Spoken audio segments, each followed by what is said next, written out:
barıklasın kalbim yüreğim. Baştan behrem hemra bulun dostum sen. Sen bilen asanlar çayım çürüm. Kış günüm yadiyle gülüm dostum sen.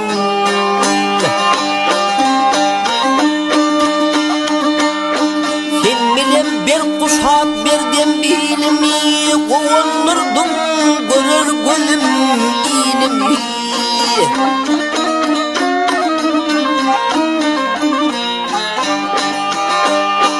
Sen bilen ağşardım aydın yolunu, gün kimin şuurasın salın dostum sen.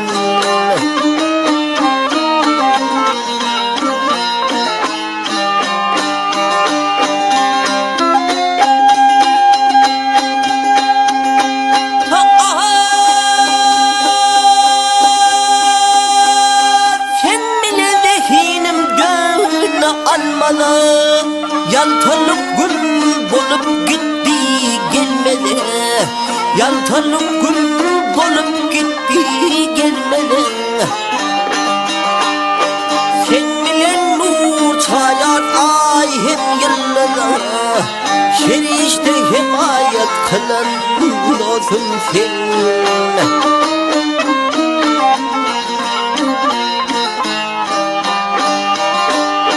Severken bayramlar mana tuyumu, bak kuşun kondurdun mehrem öyümün.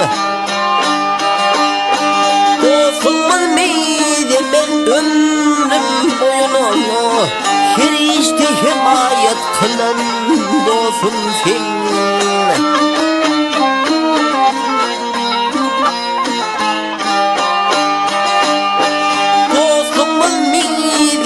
Ömrüm boyunu her işte himayet kılan dostum sen. Halal rahmet adın alın dostum sen. Dostum sen.